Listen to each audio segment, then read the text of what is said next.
Olá pessoal, bem-vindos a mais um podcast da Rafus Press. Começamos um ano, né? Um ano novo, feliz ano novo a todos os nossos seguidores e, enfim, as pessoas que gostam de assistir nossos vídeos ou que tiram algo de útil, né, deles, aqui no YouTube ou nas plataformas de áudio, né?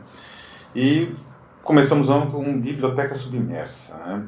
Este livro aqui, Manual Revisado da Boy Scout, ou Manual Revisado do Escoteiro Mirim, né? Então, seria mais ou menos o título. Esse o título. E até ia trazer aqui o meu Manual do Escoteiro Mirim, saiu pela edição da Disney. Eu não lembro qual editora lançou muitos anos atrás, mas eu não encontrei, então vamos falar dele, basicamente.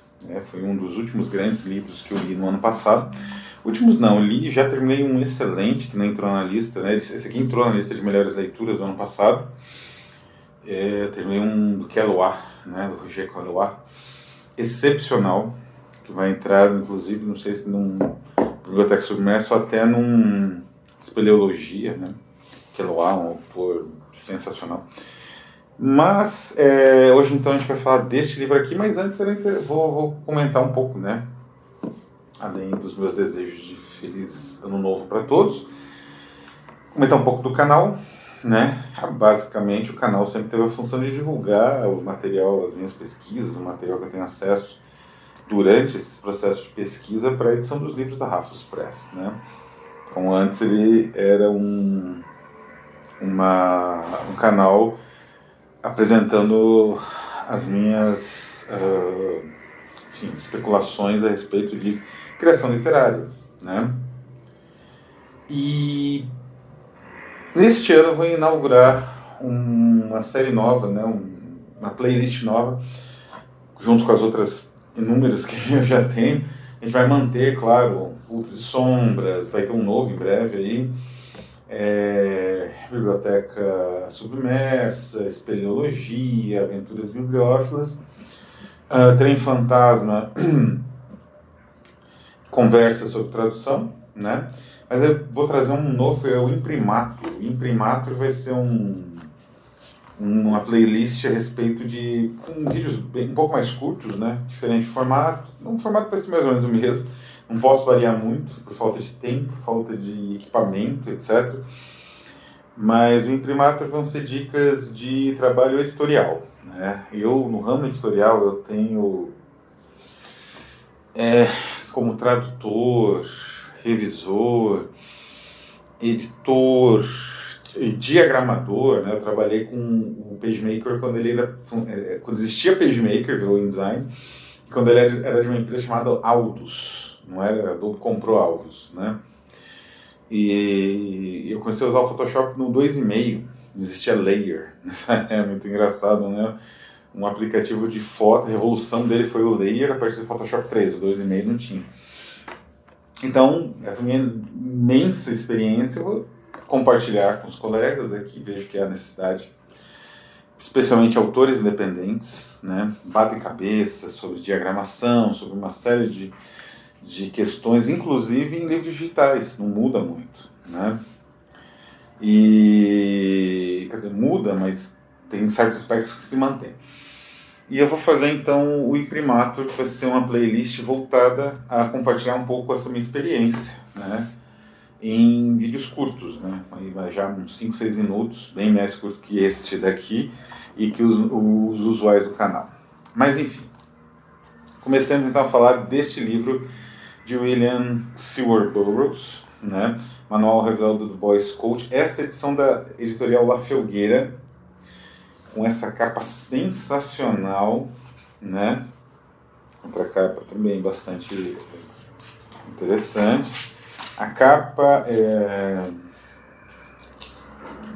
do Mário Rivieri, né? Que tem a arte. Tem também umas fotos de Boy Scout, né? Desses escoteiros mirins. A tradução de Javier Calvo, né? Escoteiro mirim. E foi publicada, este livro aqui ele tem uma história muito curiosa, e essa história envolve o autor da introdução, James P. Orridge. que está longe de ser um ser humano agradável. Ele já é falecido, né, evidentemente, mas ele tinha algumas, como eu vou dizer assim, algumas atitudes. Ele tinha uma percepção de arte, digamos assim, de engajamento de arte, que são bastante questionáveis. Ele nutria uma espécie de misoginia. Assim, existem muitos estudos em sociologia, em várias áreas, a respeito dessas questões de, enfim, de minorias, né, de conflito entre minorias e tudo mais. E isso se espelha muito na arte, né? Acho que o primeiro grande exemplo é justamente o livro, a peça de teatro, na verdade é uma espécie de comédia, né, de erros, que é O Mercador de Veneza, do Shakespeare. O próprio personagem título, O Mercador de Veneza, ele é, que hoje nós consideraríamos um homossexual, né? Dentro dos padrões, claro, da época, evidentemente ele tinha digamos, esse tipo de comportamento, reconhecível a depender do público, e quem se opõe a ele, né, e o conflito da narrativa se dá nessa oposição, é justamente o Shylock, que não é um mercador, ele é um usurário, né, judeu. Então é uma espécie de conflito entre duas minorias, né, uma série de camadas que gera esse conflito. E o Genesis P-Orridge, ele tinha atitudes misóginas, né, em muitos casos.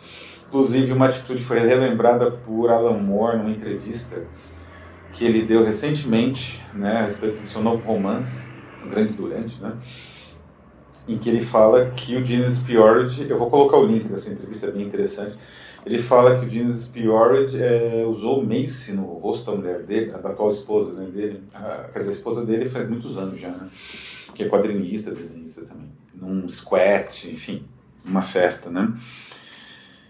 E então é um ser humano complicado, mas para fins de entendimento deste material é necessário realmente o prólogo e a introdução do Genesis P-Orridge. Porque o que acontece? O William Burroughs, ele foi um escritor muito perseguido, muito maldito em seu próprio país. O Almoço Nu, Naked Lunch, que é o primeiro livro dele, foi proibidíssimo, né? Teve um monte de processos.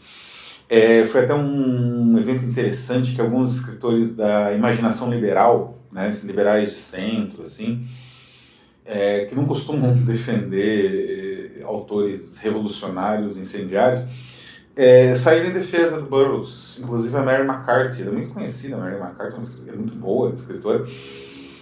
Ela era, não sei se ela foi esposa, mas ela era do círculo do Lionel Trilling, que era um filósofo liberal, a gente pode dizer assim, que meio que norteava esses estudos. Tinham vários autores e tal, que meio que se aproximavam, se afastavam desse grupo mais liberal, Hannah Arendt, Dwight MacDonald, vários, né, intelectuais americanos desse período, professores universitários, etc. E ela saiu em defesa do Burroughs na época que Almoço Nu recebeu uma torrente de processos, né. E com o tempo ele acabou se exilando. Ele teve uma série de problemas, ele matou a própria esposa, né? Então, voltando até a questão do Genesis P-Orridge, é como se o Genesis P-Orridge tomasse a pé da letra, mais ou menos como no filme The Hope, eu não me lembro a tradução em português, mas é um filme do Hitchcock de um take só, né? De um plano de sequência único, quer dizer, mais ou menos, tem uns cortes espertos ali, em que dois jovens matam um rapaz baseado numa filosofia do James Stewart. James Stewart é uma espécie de Nietzsche, Max Stirner. É um dos filmes mais geniais do Hitchcock. Eu acho que a essência filosófica dele me pega sempre que eu vejo.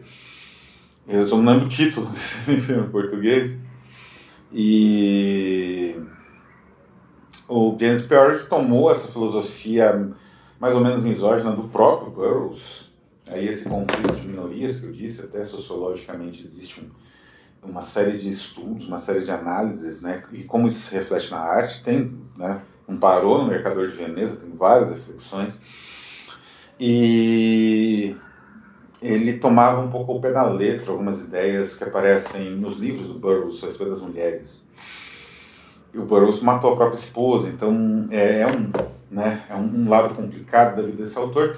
E ele, por conta de tudo isso, ele acabou se exilando em Tanger, como Paul Bowles, né, que é outro grande autor que foi para essa região, que aparece na adaptação do David Cronenberg de Naked Lunch, no Almoço Nu, que aqui no Brasil saiu como Mistérios e Paixões. Mas ele não ficou muito tempo em Tanger. Depois, enjoou. Depois de um certo tempo, ele acabou indo para Londres. Ele morou muitos anos na Inglaterra. E uma parte muito substancial da obra dele, fora aquela primeira explosão inicial dele com o Naked Lunch, da primeira trilogia, The Terminator, The Tick That Exploded, Soft Machine, por aí vai, ele teve uma segunda explosão criativa nesse exílio na Inglaterra. Se não me engano, ele publicou lá, ou escreveu um manuscrito, né, do Wild Boys e deste daqui. Né? Hoje estava escrito, mas ele, enfim, teve a ideia de publicar. Ele teve uma ideia em Londres de publicar uma história em quadrinhos com um artista local, baseado nos códices maias, né, e astecas que estão disponíveis na British Library, que ele vivia visitando também, e no British Museum, né, no Museu Britânico, como usual, né, estuda nesses lugares, né. Mas ele acabou depois voltando para os Estados Unidos e aí começou a última fase dele mais pop, né? Ele se tornou uma figura pop, colaborou com o Ministry, com um monte de artista, fez ponto em filme, etc. Né? Vida longa e bem agitada, atribulada do Burroughs, né? Bom, e onde entra o Wild Boys nessa história? O Wild Boys, ele é uma espécie de complemento, não sei se ele é bem curto, né? Como vocês podem ver, ele tem lá suas 80 páginas, 80 páginas, 90 páginas, 95 páginas, nesse formatinho, bem pequeno. Não tem não com o livro em comparação, é só ver minha palma, né? Ocupa todo o livro. E ele seria uma espécie de pós-fácil, conclusão, como diria o Kierkegaard, né, que escreveu exatamente isso para Memórias Filosóficas, um pós-fácil de conclusão não científico, né? Seria isso. Esse material aqui. Mas ele teve alguns problemas, né? O que acontece? Na introdução, James Spiord fala que ele visitou o Burroughs, visitou, né? Foi na casa do Burroughs. E o Burroughs emprestou para ele umas fitas com este livro aqui recitado. Era uma caixa de fitas, aqui umas 5, 6 fitas, né? E é o livro inteiro recitado de ponta a ponta. Quer dizer, não era um manuscrito, são fitas cassete, né? E aí a gente pode se parar e se perguntar, mas que formato esquisito, né? É que, de fato, o Burroughs, ele temeu muito lançar esse livro na época que ele o escreveu. E aí eu não sei se ele perdeu os manuscritos, né? O que realmente aconteceu, mas ele evitou, né, a publicação desse livro por um bom tempo. O livro ele só saiu, sei lá, em 2000 e pouco, né? Ele já estava escrito em 70, 71, né? O Wild Boys dessa época. E o James Spiord foi um dos, digamos assim, que tentou publicar esse livro, né, por muito tempo. Conhecia o material, pouca gente conhecia, né? Praticamente era uma divulgação na base da fita cassete, tinha que ter o conjunto de fitas, né? Só o Burroughs tinha, e emprestava para muito pouca gente, né? E o que acontece é que o autor, Burroughs, ele tinha medo de processos, né? Eu tenho por mim, tem várias teorias em torno disso, o James Spiord fala algumas. Essa questão, por exemplo, dele estar exilado na Inglaterra, num período turbulento, né, da história humana. Quer dizer, viveu-se nos Estados Unidos, mesmo um período turbulento ano passado, ano retrasado, mas não é nada comparado com os anos 60 nos Estados Unidos, que foi uma loucura, não é? Porque era presidente assassinado, vice que não queria sair em campanha, praticamente dando, né, o seu cargo de mão beijada para o partido adversário republicano. Era revoltas populares praticamente em todos os Estados Unidos. uma revolta famosa em Detroit, contou não só com a Guarda Civil, que é usual até, né, mas até com o Exército. Só o Trump usou, né, naquele, digamos assim, período de levantes do final do governo Trump, né, devido a atos racistas, né. Mas isso era disseminado em todos os Estados Unidos, né, e eram violentíssimos, assim, né. Detroit foi uma cidade que ficou tão abalada com esses atos, essas revoltas, que nunca mais se recuperou, né, até recentemente. Então, o exílio era um exílio de verdade, de certa forma, e o Burroughs tinha medo de ser deportado ou preso, né, em outro país, né. Então, este livro tem bastante ironia em relação à rainha, né, antecipando até o Fuck You, né, que o Sex Pistols direcionou a rainha no jubileu, no final dos anos 70, isso 7 anos antes, né, pelo menos. Ele tinha um certo medo de sofrer alguma represália por conta desse material. Era um período também de muita paranoia, acho que o Burroughs estava consumindo muita heroína, né? Quando ele voltou para os Estados Unidos, ele conheceu logo o companheiro dele, empresário também, e até acho que o nome dele aqui é um cara que cuida muito bem da obra do Burroughs até hoje, está vivo, acho. E ele meio que controlou um pouco, né, o próprio Burroughs, mas nesse período não tinha isso, né? Então ele é muita heroína, muita paranoia. Mas aí chegamos à questão do qual o conteúdo disso daqui, para ele ter tanto medo, tanto de deportação quanto de processo, né? Do próprio, é engraçado que ele tinha medo do próprio escotismo mundial, né? O grupo dos escoteiros, porque é um grupo que tem um certo de poder, né? Mas tem uma certa influência, e é mundial, né? E na paranoia do Burroughs da época, acho que ele começou a ter medo também desse grupo, etc, né? Mas o que constitui, né? A ideia desse manual é mais ou menos ele tem uma escrita até muito clara, né, comparada com o próprio Wild Boys, que era um caos, né? Mas ele é uma espécie de manual, né? Ele, digamos assim, manual proibido das meninas e meninas selvagens, né? Que o Wild Boys é o título do romance anterior. Ele tem uma relação direta com o Wild Boys, Johnny, né? Volta para casa e tal. E o que ele é? Na verdade, ele é uma espécie de catecismo revolucionário do Nechayev, que eu já comentei várias vezes aqui, que é um dos livros revolucionários mais incendiários já escritos, né? É uma loucura aquilo, né? A extrema-direita, ela confunde o catecismo revolucionário e atribui a um monte de gente diferente, Lenin, Marx. Não, ele foi escrito por Nechayev, provavelmente com uma mãozinha do Bakunin, né?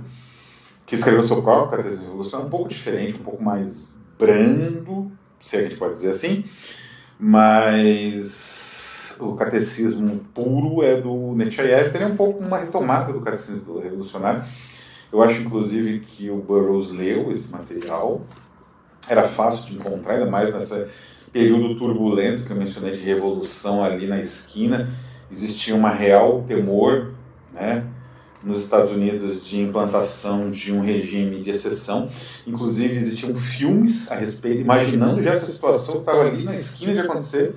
Fez mais um distúrbio, se fosse necessário, não é? O filme The Punishment Park, de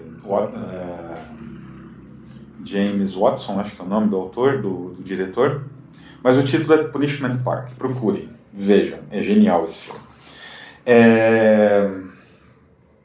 Então, é um manual, o nome de estudo, né? É uma espécie de manual para uma rebelião urbana, só que com elementos, ao mesmo tempo, irônicos, exagerados, né?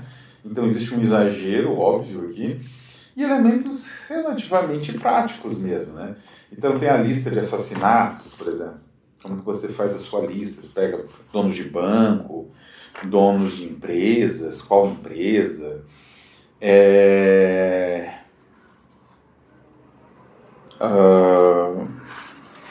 a ideia de criação de um partido aparentemente liberal, de centro, mas que tem, digamos assim, uma camuflagem, uma cara de Partido Liberal de Centro, mas uma prática de Partido Revolucionário de extrema esquerda, é o meu gato. Não é uma prática clandestina terrorista, não é? E esse partido, ao mesmo tempo, por ser de centro, vai impulsionando medidas repressivas, né? Cada vez mais repressivas e tudo mais. E guerra biológica. Então, todos esses capítulos, né, diferentes capítulos, lista de assassinatos, né, como você monta, todos esses diferentes capítulos, eles criavam uma noção geral muito curiosa no livro, que é essa distorção, né, essa estranha distorção entre realidade, exagero retórico, possibilidade real, né, quer dizer, você estava enfrentando regimes liberais que se tornavam mais e mais agressivamente mais repressivos, conforme as crises iam piorando, porque nada melhorou nos anos 70. Nos anos 70 as coisas pioraram. Teve crise de petróleo, atrás de crise de petróleo, não é, crises econômicas terríveis, né? Os Estados Unidos terminou ali o final dos anos 70 com um presidente que era o Jimmy Carter, recentemente falecido, que não conseguiu se reeleger, isso até o Trump, né? Era muito raro. E um caos na economia, inflação de 2, indo para 3 dígitos em planos Estados Unidos, né? Desemprego, miséria. Então, assim, era uma situação periclitante, né? O mundo inteiro vivia isso. Não é? Essa situação de caos hoje que a gente vive, ela é um reflexo, um eco distante, né? Um pouco, mas ela é muito mais branda do que essa situação de caos que impulsionou as artes nesse período. E esse livro é um grande exemplo disso, né? Ele é um tratado, como eu disse, ele tem uma ironia, evidentemente, você segue as linhas de ironia, mas essa ironia, ela não é exatamente só isso, né? Ela tem um lado real, ela tem uma possibilidade real, como o próprio Nechayev, aquilo que Nechayev postulava no Catecismo, a gente vai voltar bastante no Catecismo, esse ano sai, né? Homenagem ao Nechayev. Não era só absurdo, ou ironia, ou sátira política, não, aquilo tinha uma aplicabilidade real que ele planejava transformar em real. Então é um livro absolutamente genial, trabalhando esses dois registros, né, digamos assim, do tratado político maquiavélico, digamos assim, como o Príncipe, que é um tratado político válido, né, digamos assim, e a ironia como o próprio Príncipe, né, e um lado irônico, quase metanarrativo.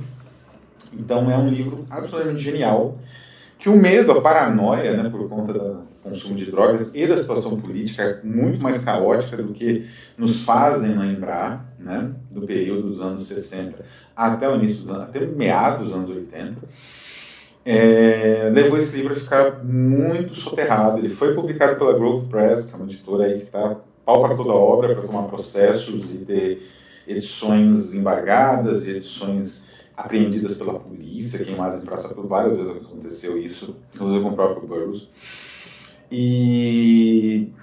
Mas é uma edição difícil de achar, né? Por isso eu recomendo, não é fácil conseguir livros da Felgueira, mas vale muito a pena. Vou ficando por aqui, meu gato está finalizando o vídeo, eu vou ficando por aqui, um abraço a todos e até a próxima.